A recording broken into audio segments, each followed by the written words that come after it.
আলহামদুলিল্লাহ রাব্বিল আলামিন আলহামদুলিল্লাহ রাব্বিল আলামিন আসসালাতু ওয়াসসালামু আলা রাসূলিহিল কারীম ওয়া আলা আলিহি ওয়া সাহবিহি আজমাইন।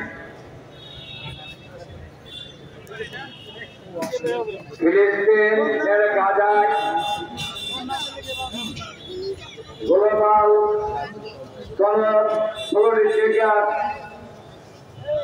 ত্রাণবাহী জাহাজে বিশ্বের বর্বর ও নিষ্ঠুর জাতি ইসরায়েলের নৃশংস হামলার প্রতিবাদে,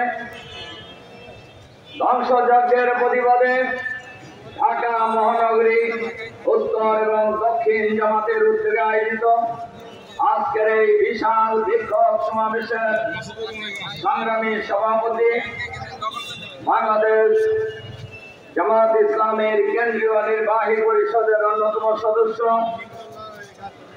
ইসলামী ছাত্র শিবিরের সাবেক কেন্দ্রীয় সভাপতি, ঢাকা মহানগরী উত্তরের আমির, সংগ্রামী জননেতা জনাব সেলিমউদ্দিন, আজকের এই বিক্ষোভ সমাবেশের সম্মানিত বিশেষ অতিথি, বাংলাদেশ জামাত ইসলামীর সংগ্রামী কেন্দ্রীয় সহকারী সেক্রেটারি জেনারেল, সংগ্রামী জননেতা বিশিষ্ট আলেমে দ্বীন মাওলানা আব্দুল হালিম সহ কেন্দ্রীয় মহানগরী নেতৃবৃন্দ, সাংবাদিক বন্ধুগণ, বিক্ষুব্ধ সংগ্রামী জনতা, আসসালামু আলাইকুম ওয়া রাহমাতুল্লাহ।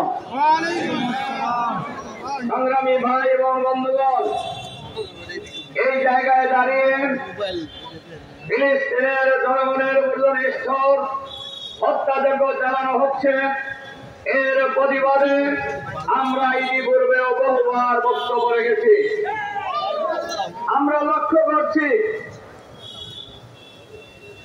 নিষ্ঠুর ইসরায়েলি বাহিনী ফিলিস্তিনের গাজায় একের পর এক নিষ্ঠুর গণহত্যা পরিচালনা করছে।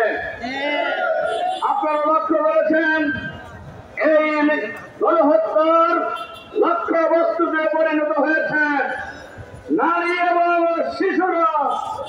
এই গণহত্যার লক্ষ্য বস্তুতে পরিণত হয়েছে ফিলিস্তিনের সাধারণ জনগণ।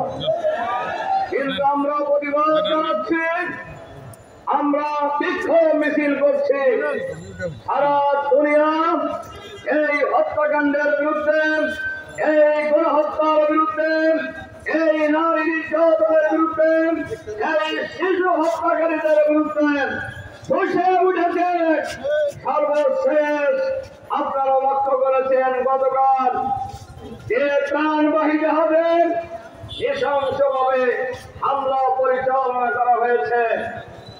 500-র অধিকার কর্মীকে, ত্রাণবাহী জাহাজের কর্মীদেরকে গ্রেফতার করা হয়েছে। আমরা ইতিমধ্যে লক্ষ্য করেছেন